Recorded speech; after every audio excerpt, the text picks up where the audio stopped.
උදැසන 6යි. මේ ශ්‍රී ලංකා ගුවන් විදුලි සංස්ථාවයි. මෙන්න ප්‍රවෘත්ති සංස්කරණය හේමන්ත හෙට්ටිගේ ප්‍රකාශය හිමානන්ද රාජපක්ෂ. සියලු සෞඛ්‍ය මාර්ගෝපදේශ නීති බවට අදාළ ගැසට් නිවේදනය නිකුත් කිරීම හෙට. පළාත් අතර සංචරණ සීමා දැඩිව ක්‍රියාත්මකයි. කොරෝනා ආසාදිතින් නිවෙස් පෙළදීම රැකබලා ගැනීමේ වැඩපිළිවෙල දීපව්‍යාප්ත මට්ටමින්. ඊයේ කොරෝනා මරණ 160ක්. විෂන් FM පූර්ණකාලීන ගුවන් විදුලි අධ්‍යාපන නාලිකාව හෙට ආරම්භයි. මහනුවර ඇසළ පෙරහර මංගල්‍යයේ 3 වන කුඹල් පෙරහරාද ඓතිහාසික මර්දමඩු දේවස්ථානයේ වාර්ෂික මංගල්‍ය අදයි. ඇෆ්ගනිස්තාන රජයේ පාලනය යටතේ පැවති අවසන් ප්‍රධාන නගරයත් කැරලිකරුවන් යටතට. කෙන්යාවේ පැවැත්වෙන ලෝක කනිෂ්ඨ මල්ල ක්‍රීඩා උළෙලට සහභාගී වන ශ්‍රී ලංකා කණ්ඩායම අද දිවයිනෙන් පිටත් වෙයි. සෞඛ්‍ය සේවා අධ්‍යක්ෂ ජනරාල්වරයා නිකුත් කර ඇති සියලු සෞඛ්‍ය මාර්ගෝපදේශ නීති බවට පත් කෙරේ. ඊට අදාළ අතිවිශේෂ ගැසට් නිවේදනය හෙට නිකුත් කිරීමට නියමිතයි. බස්නාහිර පළාතේ සංචරණ සීමා දැඩි කරමින් තවත් මාර්ගෝපදේශ මාලාවක් නිකුත් කිරීමට සැලසුම් කර තිබේ. පළාත් අතර සංචරණ සීමා දැඩිව ක්‍රියාත්මක කෙරේ. පොලිසිය සඳහා පුළුල් වැඩසටහනක් ක්‍රියාවට නංවා ඇත. පළාත් අතර පොදු ප්‍රවාහන සේවාද ක්‍රියාත්මක නොවේ. පළාත් අතර ගමන් කිරීමට අවසර ඇත්තේ අත්‍යවශ්‍ය සේවාවලට සම්බන්ධ අයට පමණි. සංචාරක, වරාය, ඇඟලුම් කර්මාන්ත, බැංකු, ජනමාධ්‍ය, කෘෂිකර්ම ඇතුළු අනිකුත් අත්‍යවශ්‍ය සේවාවන්ට සම්බන්ධ අයට සිය රාජකාරී හැඳුනුම්පත ඉදිරිපත් කර පළාත් අතර ගමන් කළ හැකිය. අත්‍යවශ්‍ය නොවන කටයුතු සඳහා පළාත් අතර සංචරණය කිරීමෙන් වළකින්නයි සෞඛ්‍ය අංශ ජනතාවගෙන් ඉල්ලීමක් කරයි. කොරෝනා ආසාදිතින් නිවෙස් පෙළදීම වෛද්‍ය අධීක්ෂණය යටතේ රැකබලා ගැනීමේ වැඩපිළිවෙල සමස්ත දිවයින ආවරණය වන පරිදි ව්‍යාප්ත කෙරේ. දෛනිකව වාර්තා වන කොරෝනා ආසාදිතින්ගේ සංඛ්‍යාව ඉහළ යාම හේතුවෙන් රෝහල් ධාරිතාව ඉක්මවා යාම පාලනය සඳහා අමාත්‍ය පවිත්‍රා වන්‍යාරච්චි මහත්මියගේ උපදෙස් අනුව බස්නාහිර පළාතෙන් එම වැඩපිළිවෙල ආරම්භ කෙරිණි. වෛද්‍යවරුන් දහසකගේ අධීක්ෂණය යටතේ සමස්ත දිවයින ආවරණය වන පරිදි ඒ ක්‍රියාත්මක කිරීම ආරම්භුණයි. ඒ අනුව ඒ රත්නපුර දිස්ත්‍රික්කයේ ක්‍රියාත්මක කිරීම ඊයේ ආරම්භ විය. වැඩපිළිවෙල සඳහා සෞඛ්‍ය කාර්ය මණ්ඩල පුහුණු කිරීම මේ වන විට අවසන්ය. සංකූලතා නොමැති වයස අවුරුදු 2කට වැඩි හෝ අවුරුදු 65ට අඩු, එමෙන්ම අඩු අවදානම් රෝග ලක්ෂණ පෙන්눔 නොකරන හෝ සුළු රෝග ලක්ෂණ පෙන්눔 කරන කොරෝනා ආසාදිතින් නිවෙස් පෙළදීම වෛද්‍ය අධීක්ෂණය යටතේ රැකබලා ගැනීම ඒ යටතේ සිදුවේ. අවදානම් තත්ත්වෙන් පසුවන පිරිස් රෝහල්ගත කෙරෙති. ප්‍රදේශීය සෞඛ්‍ය වෛද්‍ය නිලධාරිවරයා ඔවුන්ට දී ඇති මාර්ගෝපදේශ හා නිර්ණායකවලට අනුව ආසාදිතෙන් නිවෙස් පෙළදීම ප්‍රතිකාර සඳහා ලියාපදිංචි කිරීමට යොමු කරනු ඇත. ලියාපදිංචි කිරීම පරිගණක තාක්ෂණ ඔස්සේ සිදු කෙරේ. එම ආසාදිතයින්ට දවසේ පැය 24 පුරා ක්‍රියාත්මක ප්‍රධාන දුරකථන මධ්‍යස්ථානය හා සම්බන්ධ විය හැකිය. 13 අනුව ඒ අංකයයි. දින 14ක වෛද්‍ය අධීක්ෂණයෙන් පසුවද දින 7ක් යනතුරු ආසාදිතයාට මෙම සේවාව ලබාගත හැකිය. මෙම වැඩපිළිවෙල පිළිබඳ කරුණු දක්වන විශේෂඥ වෛද්‍යවරුන්ගේ සංගමේ සභාපති විශේෂඥ වෛද්‍ය මල්කාන්ති ගල්හින මහත්මිය. මේ අවස්ථාවේදී ඩෙල්ටා ප්‍රභේදය ඉතාම ශීඝ්‍රයෙන් පැතිරෙනවා. රෝහල් පද්ධතියකට සෞඛ්‍ය පද්ධතියකට දාන්න බැරි තරම් ධාරිතාවයකින් මේ රෝගය ව්‍යාප්ත වෙනවා ලෝකේ පුරාම. එතනදී ඇත්තටම අපි මහ ජනතාව වශයෙන් මේ රෝගයේ වැළඳුන පුද්ගලයන් වශයෙන් කළ යුතු විශාල කාර්යභාරයක් තමන්ගේ ජීවිතය ආරක්ෂා කර ගැනීමට තියෙනවා. නිවාසවල රඳවලා කියලා උපදෙස් දෙන රෝගීන්ට එසේ නොවන ඉවසේ සිට රෝගී ප්‍රතිකාර ගන්න පද්ධතියට ඇතුළත් නොවන ඔබගේ PCR පරීක්ෂණය හෝ රැපිඩ් ඇන්ටිජන් පරීක්ෂණය පොසිටිව් වුණ අවස්ථාවේ සිටම ඔබ මේ මානසික ආතතියෙන් මිදෙන්න. මොකද මේක මෙම රෝගිය 100කට හැදුනොත් බොහෝ විට 80 දෙනෙකුට මේ රෝගයේ සංකූලතාවයක් නැතුව වළක්වාගත හැකියි. මුල් සතිය එකමාර ඇතුළත ඔබ ඉතා හොඳින් මේ වෛද්‍ය උපදෙස් පිළිපදිනවා නම් ඇත්තටම දෙවෙනි සතිය සංකූලතාවලට යන්නේක අපිට අවම කරගන්න පුළුවන්. එතනින් ඇත්තටම රෝහල් පද්ධතියට වැඩිපුර රෝගීන් ඇතුළත් වීමත් අපිට අවම කරගන්න පුළුවන් ඔබේ වගකීම තුලින්. අම්කිසි සංකූලතා ඇතිවිය හැක්කේ ඔබට නිදාන්ගත රෝග පාලනයෙන් තොරව පවතිනවා නම් තමයි. ඔබේ නිදාන්ගත රෝගයට ඔබ වැඩි අවධානයක් යොමු කරන්න. ඒ සඳහා දෙන ප්‍රතිකාර නොවරදවාම නිතිපතා පාවිච්චි කිරීමට ඔබ හිතට ගත යුතුමයි. මේ දක්වා මෙරටින් කොරෝනා ආසාදිතින් 3,51,533 දෙනෙකු හඳුනාගෙන ඇතැයි රාජ්‍ය ප්‍රවෘත්ති දෙපාර්තමේන්තුව නිවේදනය කරයි. ඊයේ කොරෝනා ආසාදිතයෝ 3,263 දෙනෙකු හඳුනාගනු ලැබුහ. සෞඛ්‍ය සේවා අධ්‍යක්ෂණවරයා ඊයේ කොරෝනා මරණ 160ක් තහවුරු කළේය. කාන්තාවෝ 73 දෙනෙක්, පිරිමි පුද්ගලයන් 87 දෙනෙක් අතර වෙති. වයස අවුරුදු 60ට හා ඊට වැඩි මරණ 124ක් සිදුව තිබේ. වයස අවුරුදු 30ත් 59ත් අතර මරණ 35කි. වයස අවුරුදු 30ට අඩු එක් මරණයක් වාර්තා විය. මේ ප්‍රවෘත්ති ප්‍රකාශය ශ්‍රී ලංකා ගුවන්විදුලි සංස්ථාවෙන්.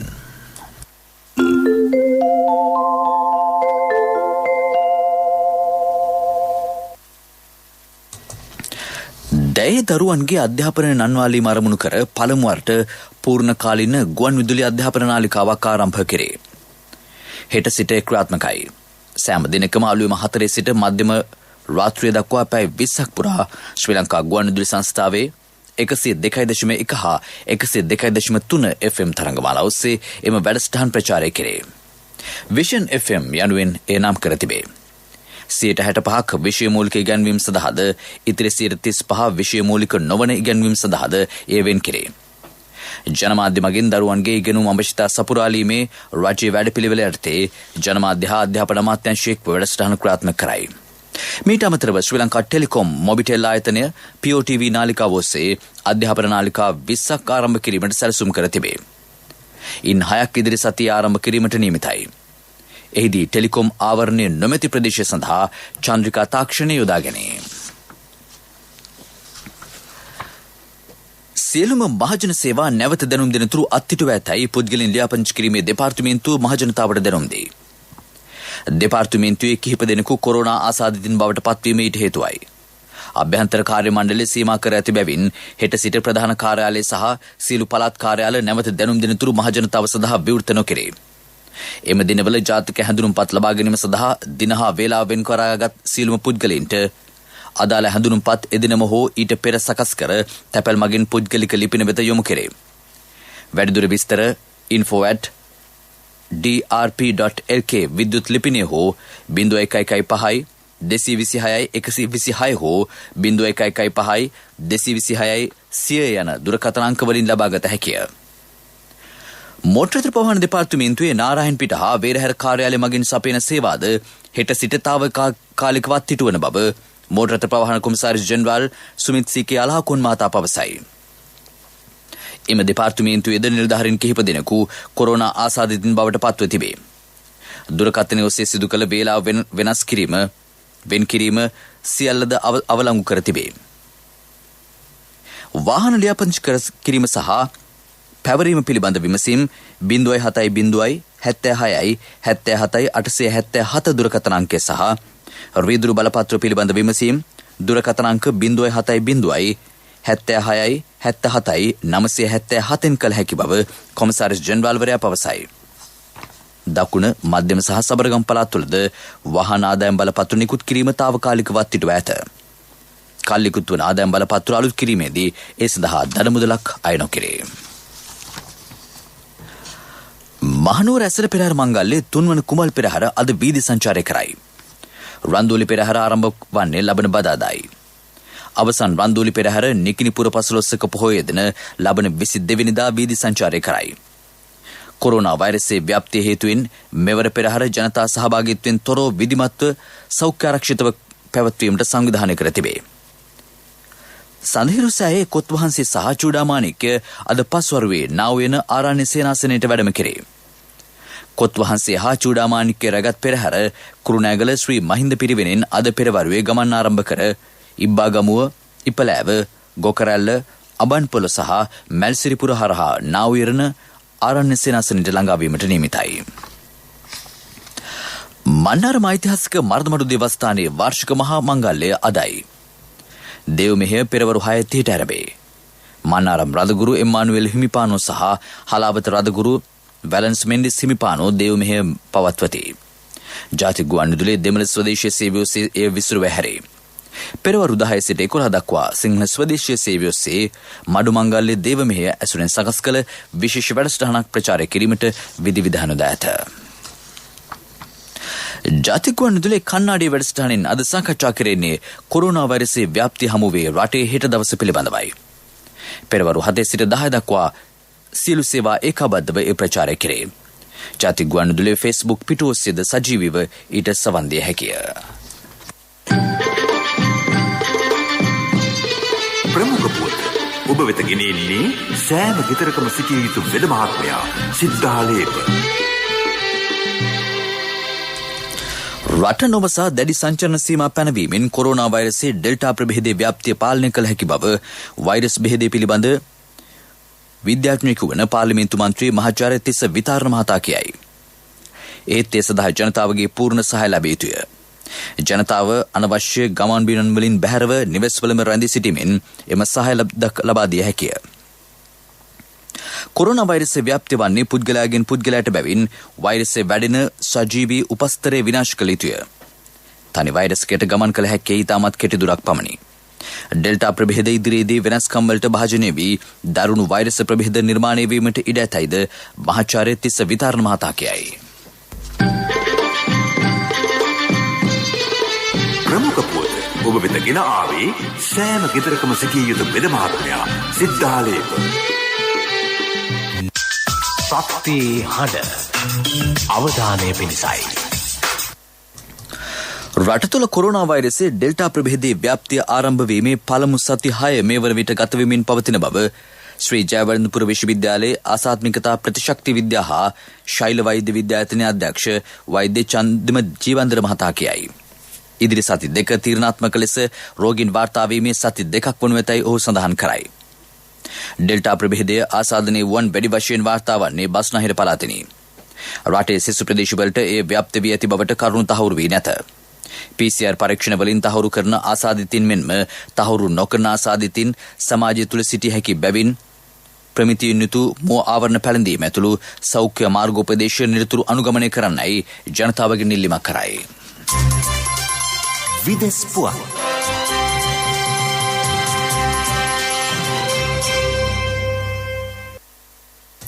තලිබාන් කැරලිකරුවෝ ඇෆ්ගනිස්තානයේ උතුරුදිග ප්‍රදේශයේ මසිර් ඉ ෂරීෆ් නගරය දත් කරගනී. රාජ්‍ය පාලනයේ පැවති අවසන් ප්‍රධාන නගරය එයයි. එම නගරය අත් කර ගැනීම තලිබාන් සංවිධානයේ ලද විශාල ජයග්‍රහණයක් ලෙස සැලකේ. එම නගරේ රඳවා සිටි ඇෆ්ගනිස්තාන හමුදා මුණ ගැසීමට ජනාධිපති අශ්රෆ් ගානි මහතා මීට දින කිහිපයකට පෙර එහි සංචාරයකද නිරත විය. ඇෆ්ගනිස්තානයේ බහුතර ප්‍රදේශයක් මේ වන විට තලිබාන් කැරලිකරුවන් අත් කරගෙන සිටී. ඔහු මේ වන විට කාබුල් අගනුවර ආසන්නයට පැමිණ සිටිති. ආරක්ෂක හමුදා සහ කැරලිකරුවන් අතර පවතින ගැටුම් හේතුවෙන් අවතන්ම පසු වන සංඛ්‍යාව 2,50,000කට අධිකයි. ඉන් බහුතරයක් ආරක්ෂාව පතා කාබුල් අගනුවරට පැමිණ සිටිති. හයිටි රාජ්‍යයේ සිදු දරුණු භූමිකම්පාවකින් 227 දෙනෙක් මරණයට පත්වෙති. බටහිර ප්‍රදේශයේ ඊයේ පෙරවරුවේ සිදු එම භූමිකම්පාව රිශ්ටර් මාපකයේ 7.2ක් ලෙස සටහන් වී ඇත. භූමිකම්පාවෙන් පසු එරට අග්‍රාමාත්‍යවරයා මාසික හදිසි තත්ත්වයක් ප්‍රකාශයට පත් කර තිබේ. ඉන්දියාවේ 74 වෙනි නිදහස් දිනය අදයි. 1887 දී ඉන්දියාව බ්‍රිතාන්‍යයේ යටත් විජිතයක් බවට පත් වූ අතර නිදහස ලැබීමේදී ඉන්දියාව සහ පාකිස්තානය වශයෙන් රාජ්‍ය දෙකකට වෙන් විය. මහත්මා ගාන්ධිතුමන් ඉන්දිය නිදහස් සටනේ පුරෝගාමී මෙහෙවරක් ඉටු කළේය. වර්ග කිලෝමීටර් 32,590ක භූමි භාගයෙන් යුත් ඉන්දියාව ආසියා මහද්වීපයේ විශාලතම රාජ්‍යකි. පිරසර සංවර්ධනයක පුවත් සම්පින්ඩනය සංවර්ධන පුවත් ඔබ වෙත ගෙනෙන්නේ නවීන තාක්ෂණයේ බලමහිමය මෙල්වා QST අපේ රටේ අපේම දෙයක්. බෝධින් මොහොත ලක්ෂ ගණනින් වාසනාවන්තයින් මේ කරන CAV ජනජය වාසනා ආරම්භුණා. අගෝස්තු 15 දක්වා ඔබේ විල්පතට 140ක් දක්වා වටම්. මාසික දිනුම් මැදීමෙන් රුපියල් 3000කට වැඩි විල්පත් සඳහා වටිනා අත්‍රැක්ටර් දිනා ගන්න. රුවන්පුර අධිවේගී මාර්ගයේ දිකිරීම මේ වන විට ආරම්භ කර තිබේ. කහතුඩුවේ සිට පැල්මඩුල්ල දක්වා කිලෝමීටර 70ක දුරකින් යුක්ත එහි පළමු අදියර වශයෙන් කහතුඩුවේ සිට ඉංගිරිය දක්වා කොටසේ ඉදිකිරීම සිදුවේ. එම කොටසේ දුර කිලෝමීටර 26කි. රටේ පවතින කොරෝනා වෛරසයේ ව්‍යාප්තිය හමු වේ වුවද අධිවේගී මාර්ගයේ ඉදිකිරීම සිදු කරන බව මාර්ග සංවර්ධන අධිකාරිය අධ්‍යක්ෂන්වල් LVS වීරකෝන් මහතා පවසයි. තිරසර සංවර්ධනයක පුවත් සම්පින්ඩනය සංවර්ධන පුවත් ඔබ වෙත ගෙන ආවේ. මහත්තයා ගේ හදනව නේද? ඔව් මුදලාලි. මම මේ ආවෙත් හොඳ කම්බි ටිකක් ගන්න කියලා. මම දෙන්නම් මහත්තයාට ඉස්තරම්ම කම්බි જાතිය. මට ඕන මුදලාලි මෙල්වා කම්බි. මෙල්වම තමයි මහත්තයා මේ අලුත්ම මෙල්වා QST කම්බි. ලෝකේ දියුණු රටවල් ඔක්කොම පාවිච්චි කරන්නේ QST කම්බි. මට මුදලාලි මිලිමීටර් 16 කම්බි වලින් දෙන්නකෝ. බය වෙන්න එපා මහත්තයා. මිලිමීටර් 10 ඉඳලා 32 වෙනකල්ම SLS සහතිකෙත් තියෙනවා. අනික ඕන හાર્ඩ්වෙයාර් එකකින් ගන්නත් පුළුවන්. නවීන තාක්ෂණයේ බලමහිමය මෙල්වා QST අපේ රටේ අපේම දෙයක්. බෝධින් මොහොත ලක්ෂ ගණනින් වාසනාවන්තයින් මේ කරන CAV ජනජය වාසනා ආරම්භුණා. අගෝස්තු 15 දක්වා ඔබේ විල්පතට 40% දක්වා වට්ටම්. මාසික දිනුම් මැදීමෙන් රුපියල් 3000කට වැඩි විල්පත් සඳහා වටිනා අත්‍රැක්ටර් දිනා ගන්න. ක්‍රීඩා පුවත්.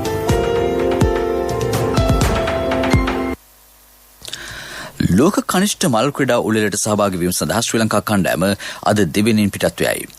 කෙන්යාවේ නයිරෝබි නගරයේදී ලබන අඟහරුවාදා ආරම්භ වන ක්‍රීඩා උළෙල අවසන් වන්නේ ලබන 22 වෙනිදායි. සෞඛ්‍ය මාර්ගෝපදේශ දැඩිව අනුගමනය කරමින් ක්‍රීඩා උළෙල සංවිධානය කර තිබේ. ශ්‍රී ලංකා කණ්ඩායම මනා සූදානම්කින් යුතුව ක්‍රීඩා උළෙලට සහභාගී වන බව කණ්ඩායමේ කළමනාකරු ජගත් ගුණසිරි සිල්වා මහතා කියයි. ඉසුරු කෞශල්‍ය අබේවර්ධන UMRDB බණ්ඩාර HRS ජයසුන්දරයන් ක්‍රීඩකයෝද ශානිකා ලක්ෂානි තරුෂි කරුණාරත්න මේදානි ජයමාන සයුරු ලක්ෂිකා මෙන්ඩිස් යන ක්‍රීඩිකාවෝද ලෝක කනිෂ්ඨ මල්ල ක්‍රීඩා උළෙලේදී ශ්‍රී ලංකාව නියෝජනය කරති. ව්‍යාපාරික පුවත් ඔබ වෙත ගෙන එන්නේ ජාතික ඉදිරි කිරීමේ බැංකුවෙන් ඔබ වෙත ගෙන එන සියල් සපිරි ඇප් එක NSB Pay. ශ්‍රී ලංකා අපනයන සංවර්ධන මණ්ඩලය ක්‍රියාත්මක කිරීමට සැලසුම් කර ඇති අපනයන අභිමුඛ කිතුල් නිෂ්පාදන ගම්මාන වැඩසටහන යටතේ විශේෂ සාකච්ඡාවක් ශ්‍රී ලංකා අපනයන සංවර්ධන මණ්ඩල ශ්‍රවණාගාරයේදී පසුගියදා පැවැත්විණි. බන්දුල ගුණවර්ධන හා අරුන්දික ප්‍රනාන්දු යන අමාත්‍යවරු එහි ප්‍රධාන ආරාධිතයෝ වූහ. සෞභාග්‍ය දැක්ම ප්‍රතිපත්ති ප්‍රකාශනයේ සඳහන් ග්‍රාමීය ගොවි ප්‍රජාව රටේ ආර්ථික සංවර්ධනයට සම්බන්ධ කර ගැනීම අරමුණින් ක්‍රියාත්මක කරන අපනයන නිෂ්පාදන ගම්මාන වැඩසටහන යටතේ කිතුල් නිෂ්පාදන ගම්මාන ආරම්භ කෙරේ. එහිදී අමාත්‍ය බන්දුල ගුණවර්ධන මහතා පැවසුවේ ජාත්‍යන්තර වෙළඳපොලේ පිරිසිදු කිතුල් පැණි හා හකුරු සඳහා ඉහළ ඉල්ලුමක් පවතින බවයි. ව්‍යාපාරික පුවත් ඔබ වෙත ගෙන ආවේ ඔබේ සියලුම බැංකු කටයුතු වඩාත් සුරක්ෂිතව පහසුවෙන් කරගන්න ජාතික ඉදිරි කිරීමේ බැංකුවෙන් ඔබ වෙත ගෙන එන සියල් සපිරි ඇප් එක NSB Pay. මුදල් හුවමාරු, බිල්පත් ගෙවීම, ක්‍රේලෝඩ්, ක්‍රෙඩිට් කාඩ් ගෙවීම, ලංකා QR ආදී සේවාවන් රැසක් සමගින් බැංකු ගිණුම් කිහිපයක් සමග එකවර ලියාපදිංචි වීමේ පහසුකම ඔබ කොතැනක සිටියත් ඔබේ බැංකු කටයුතු එසැනින් කරගන්න ඩිජිටල් විසඳුම Play Store හෝ App Store හරහා දැන් නොමිලේම ඩවුන්ලෝඩ් කරගන්න NSB Pay. වැඩි විස්තර ළඟම පිහිටි ශාඛාවෙන් හෝ 0112 379 379 අමතන්න. කොන්දේසි සහිතයි. ආර්ථික පුවත් ආවරණය ඔබේ ඕනම අවශ්‍යතාවයකට සුදුසු මූල්‍ය විසඳුම් දෙන එන අය දියුණු වෙන අය එන LOLC සමූහය එන්න දියුණු වෙන්න. බලව මහවැලි සංවර්ධන කලාපයේ වගාකරු බොහොමයක් කෙටිකාලීන ආර්ථික භෝග වගාවට යොමු වී සිටිති. පැණිකොමඩු, සුදුතල, අමුමිරිස්, බණ්ඩක්කා, කැකිරි හා තුඹ කරවිල යන එළවලු සහ අතිරේක ආහාර භෝග වගා කරති. දේශීය කාබනික පොහොර පමණක් වගාව සඳහා යොදා ගැනීම විශේෂත්වයකි. එම භෝග සඳහා වෙළඳපොලේ ඉහළ ඉල්ලුමක් පවතින බැවින් සාර්ථක ආදායම් මාර්ගයක් උදා කර ගැනීමට ඔහු සමත්ව සිටිති. මගේ මහත්තයා දාපු මේ රත්තරන් මුද්ද තමයි මගේ ජීවිතේ. LOLC එකට ඔයාලගේ රත්තරන් පණ වගේ. ඔයාලගේ රන් බහන්න අපි ළඟ තියනකල් ඔයාලට ජීවිත රක්ෂණයකුත් දෙන්නේ අපි විතරයි. වෙලාවට ගෙවා ගන්න බැරි වුණොත් ඔයාලගේ රත්තරන් කොහොම හරි ඔයාලටම දෙන එකයි අපේ ප්‍රතිපත්තිය. ගෙවා ගන්න අමාරුනොත් අපි කතා කරලා විසඳුමකුත් දෙනවා. මුද්දට මං හිතපු නැති ගාණක් හම්බුණා. ආපු ගමන් වැඩෙත් උනා. වටිනා තෑග්ගකුත් හම්බුණා. LOLC එක කරන ගනුදෙනුවක් රත්තරන් වටින ගනුදෙනුවක් කියන්නේ ඒකනේ. LOLC ෆයිනෑන්ස් රන්සවි රන්නය සේවාව. රත්තරන්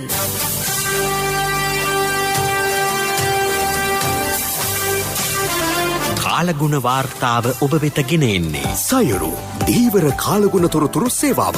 ඔබගේ ප්‍රදේශයට අදාළ කාලගුණ තොරතුරු නොමිලේ එසැනින් ඔබේ ඩයලොග් දුරකථනයට 828 අමතා ලියාපදිංචි වන්න. දීවර හා ජලජ සම්පත් දෙපාර්තමේන්තුව සහ කාලගුණ විද්‍යා දෙපාර්තමේන්තුවේ ඉදිරිපත් කිරීමකි. සයුරු සමග සුරැකීම. බස්නාහිර සබරගමුව මධ්‍යම සහ වයම් පළාත්වලත් ගාල්ල සහ මාතර දිස්ත්‍රික්කවලත් වැසිවාර කිහිපයක් ඇතිවන බව කාලගුණ විද්‍යා දෙපාර්තමේන්තුව පවසයි. හම්බන්තොට දිස්ත්‍රික්කයේ සුළඟේ වේගය විටින් විට පැයට කිලෝමීටර් 40-50 දක්වා වැඩි විය හැකිය. උතුර නැගෙනහිර සහ ඌව පළාත්වල පස්වරුවේ තැනින් තැන වැසි හෝ ගෙගුරුම් සහිත වැසි ඇතිවේ.